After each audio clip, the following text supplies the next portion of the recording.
Hallelujah. अनुग्रह की राह। कलवरी पर यीशु मसीह का किया गया जो कर्म कांड था वो यीशु ने हमारा एक मसीही सफ़र बना दिया है। हालेलुया।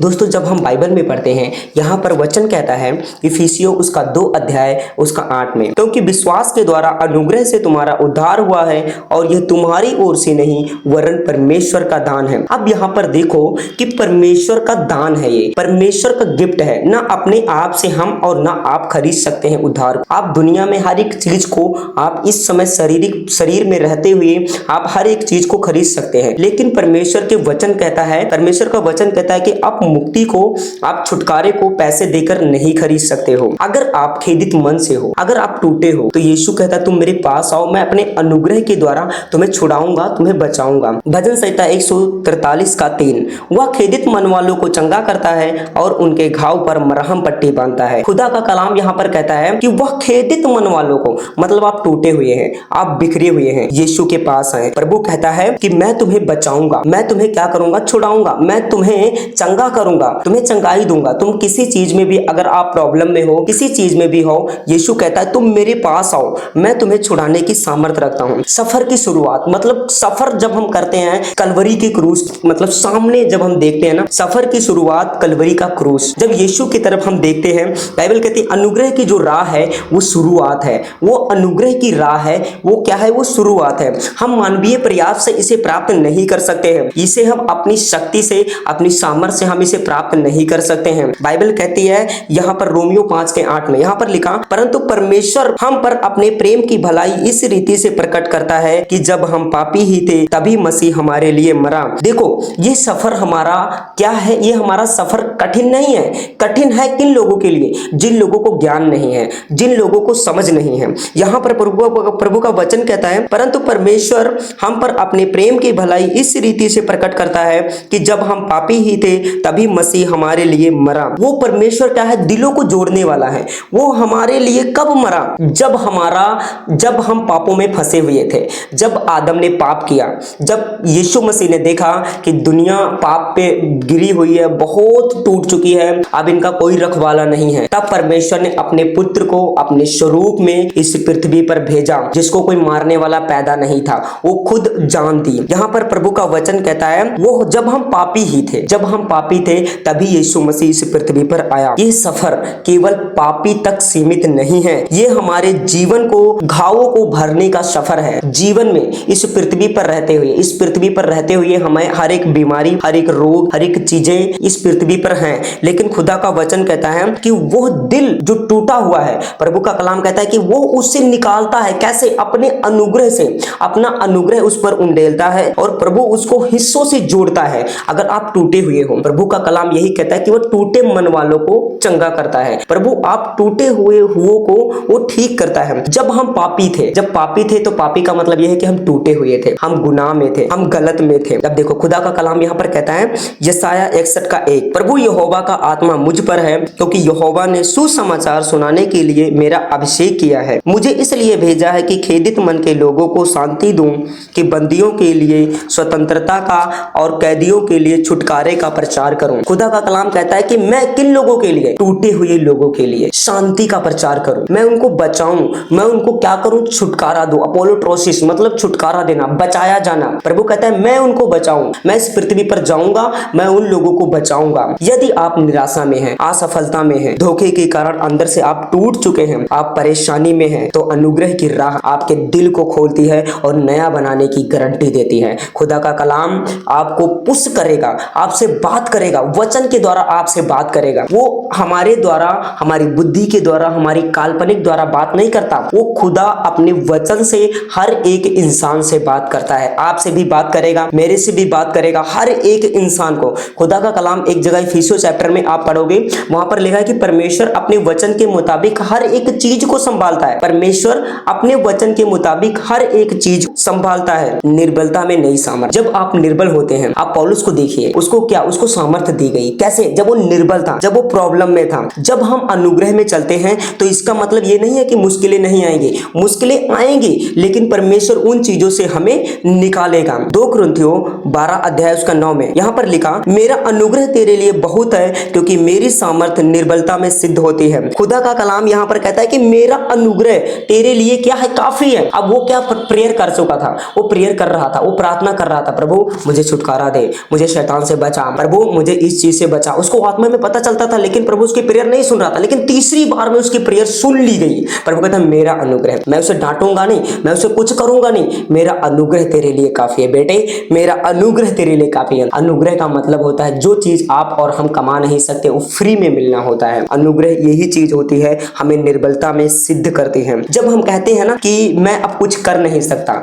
मैं अब सफल नहीं हो सकता, मैं कुछ नहीं कर सकता, तो प्रभु का वचन कहता है बेटे मेरा अनुग्रह तेरे लिए सब कुछ कर सकता है। बेटे तू मुझ पर विश्वास कर, मेरा अनुग्रह तेरे लिए सब कुछ कर सकता है। मेरा हाथ थाम लो, मेरा हाथ थाम लो। मेरा हाथ तुम छोड़ देते हो, मैंने तुम्हारा हाथ पकड़ लेता हूं, लेकिन तुम मेरा हाथ छोड़ देते हो। बेटे तुम मेरा हाथ मत छोड़, पाप में मत जा। प्रभु कहता है मेरा अनुग्रह तेरे लिए काफी है। खुदा का कलाम कहता है अगर आप किसी भी गुनाह में फंसे हो, यीशु के पास आओ। ओनली दैट्स इट, यीशु मसीह के पास आओ। प्रभु का कलाम कहता है तू मेरे पास आ बेटे, मैं तुझे छुड़ाऊंगा। हालेलुया। एक नया जीवन और नई शुरुआत। क्रूस एक नया जीवन है। क्रूस हमें जब आप क्रूस को देखोगे तो एक सफर भी है, एक नया जीवन है जो हमें गुलामी से निकाल कर अच्छी चीजों की ओर लेकर के जाता है। जो खुदा का कलाम यहाँ पर कहता है अनुग्रह हमें बदल देता है, अनुग्रह हमें बदल देता है। ना कि आप अपने आप खुद को निकाल सकते हैं, ना आप अपने आप को निकाल सकते हैं, ना अपने आप को जीवन दे सकते हैं। खुदा का कलाम ही आपको यहाँ से निकाल सकता है। 2 कुरिन्थियों 5:17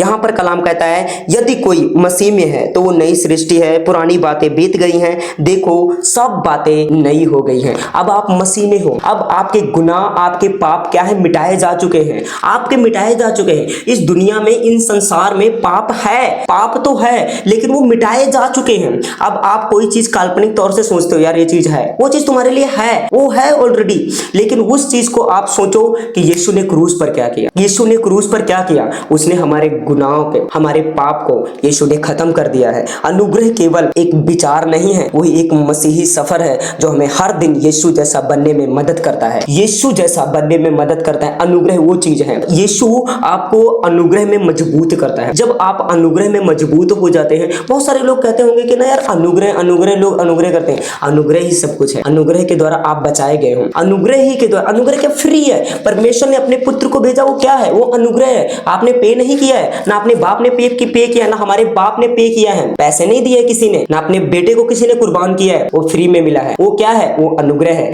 जो हम चर्च जाते हैं, हम प्रेयर करते हैं, हम प्रार्थना करते हैं, हम जयवंत होते हैं। किसके? यीशु के नाम से हम जयवंत होते हैं। यही अनुग्रह है, यही अनुग्रह है जो हमें बचाता है, हमें छुड़ाता है। अनुग्रह में चलने का मार्ग मतलब ये नहीं है कि हम अपनी योग्यता पर भरोसा रखें, उस योग्यता पर जो यीशु ने क्रूस पर किया, जो यीशु ने क्रूस पर हमारे लिए, आपके लिए क्या किया? बलिदान कर दिया अपने आप को। यदि आज आप टूटे हुए हैं, आप बिखरे हुए हैं, क्रूस की ओर देखें, यीशु की ओर देखें, ना कि काल्पनिक तरीके से, अपने दिमाग से, अपनी बुद्धि से, अपनी समझ से नहीं सोचना है। खुदा का कलाम कहता है तुम यीशु की ओर देखो, वहां अपने लिए एक जीवन की नई शक्तिशाली शुरुआत वहां से शुरू होती है। मैं आपको एक स्टोरी बताना चाहता हूं। जैसे आपने पढ़ा होगा ना कि अनुग्रह के द्वारा तुम्हारा उद्धार हुआ है, तुम बचाए गए हो अनुग्रह के द्वारा। एक बार की बात है, एक व्यक्ति ने चोरी, कोई भी बहुत बड़ा अपराध किया, लेकिन उस व्यक्ति को क्या किया? जज के पास लेके जाया गया। जब जज के पास लेके गया तो वहां पर क्या हुआ? तो जज ने कहा कि जो तूने गलत काम ये किया है, जो तूने गुनाह किया है, इस गुनाह का तुझे पे करना पड़ेगा। तो बोला क्या? उन्होंने कहा कि आपको 10 लाख रुपए देना पड़ेगा, पेमेंट देनी पड़ेगी। 10 लाख रुपए आपके ऊपर एक जुर्माना हो चुका है जो आपने ये कर्मकांड किया है। तो उसने कहा कि मेरे पास तो नहीं है। वो फूट फूट करके रोने लगा। तभी वहां पर एक इंसान बैठा था। उस इंसान ने कहा कि मैं इस बेटे का, इस भाई का मैं पे करूंगा 10 लाख रुपए। उसने चेक निकाला, चेक निकालने के बाद उसने 10 लाख रुपए का उसी टाइम उसको पे कर दिया। वो बहुत खुश हुआ, वो बहुत हैप्पी हुआ। अब मैं आपको बता दूं वो कौन सा इंसान था जो वहां पर बैठा था, जिसने 10 लाख रुपए उस पर पे कर दिया, दया दिखाई, अनुग्रह दिखाया। ये क्या था? ये अनुग्रह था। मैं आपको अभी, सुनिए मेरी बात। अब देखो वहां पर क्या हुआ। वो कौन था? वो व्यक्ति, वो इंसान जज का बेटा था, जज का बेटा था, जिसने 10 लाख रुपए उसके लिए क्या कर दिया, पे कर दिया। वो आराम से, वो खुश, वो हैप्पी हो गया। अभी मैं आपको बता दूं कि परमेश्वर ने अपने पुत्र को इस पृथ्वी पर भेजा, किस लिए? वो जज का बेटा था। यीशु कहता है मैं जाऊंगा इनके लिए और मैं इन लोगों को क्या करूंगा, मैं इन लोगों को छुड़ाऊंगा। हम सब पाप के कारण अपराधों में फंसे हुए थे, लेकिन यीशु परमेश्वर का पुत्र, जज का बेटा, जो इस पृथ्वी पर आया और हमें छुड़ाया। आप जानते हैं रोमियो 6:23 में लिखा है, क्योंकि पाप की मजदूरी मौत है। उसको मौत मिलनी थी, उसने गलत काम किया था, लेकिन बोला 10 लाख रुपए आपको पे करना पड़ेगा। नहीं पे करने के पास उसके पास पैसे नहीं थे। ऐसे ही हम भी, जब हम गुनाह में, पाप में फंसे हुए थे, गलत काम में फंसे हुए थे, तो हमारे पास पे करने के लिए कुछ नहीं कर सकते हो आप। अगर आप बीमार हो, अगर आप रोग हो, डॉक्टर ने जवाब दे दिया है, तो जब तक आपको यीशु ना सही करे, आप नहीं सही हो सकते हो। ऐसे ही बाइबल कहती है कि हमारे लिए पे कर दिया गया है और अब हमें वो जुर्माना जो खुद 10 लाख रुपए देना पड़ा था, लेकिन अब हमें नहीं देना पड़ा, लेकिन यीशु ने क्रूस पर अपनी जान देकर वो हमें क्या, हमें बचा लिया है। वो बेटा यीशु मसीह, वो बेटा कौन? वो बेटा यीशु मसीह है, जिसने आपके लिए और हमारे लिए अपनी जान दे दी और हमारे पापों के लिए अपने आप को क्रूस पर चढ़ा दिया। अनुग्रह का मतलब सजा हमारी थी, लेकिन यीशु ने ले ली, यीशु ने भुगती, और माफी की योग्यता थी, लेकिन यीशु ने हमें मुफ्त में दी। दोस्तों मैं आपको बता दूं, आप टूटे हैं, आप यीशु के पास है, जैसे मर्जी है, आप कुछ भी करते हैं, किसी भी आप पापों में है, कोई भी गुनाह में है, आप यीशु के पास। यीशु के बिना आपको कोई माई का लाल नहीं है जो आपको छुटकारा दे दे। मेरे लाइफ की भी बहुत बड़ी टेस्टमनी है, इसलिए मैं आपको बताना चाहता हूँ दोस्तों, इंकरेज करना चाहता हूँ, मैं आपको बताना चाहता हूँ, मैं आपको बुला रहा हूँ। यीशु भी आपको बुला रहा है। यीशु एक इंसान के द्वारा, एक पास्टर के द्वारा, एक प्रेरित के द्वारा, एक इवेंजलिस्ट के द्वारा बात करता है। यीशु के पास आए, और मैं विश्वास करता हूँ इस मैसेज के द्वारा कि आप सब लोग ब्लेस्ड हैं। इस चैनल को सब्सक्राइब करें और बहुत सारे लोगों को शेयर करें, जो आने वाले समय में बहुत सारी चीजें आपको, बहुत सारे भेद में प्रकट करूंगा, और मैं विश्वास करता हूं इस मैसेज के द्वारा आप सब लोग ब्लेस्ड हैं। आमीन।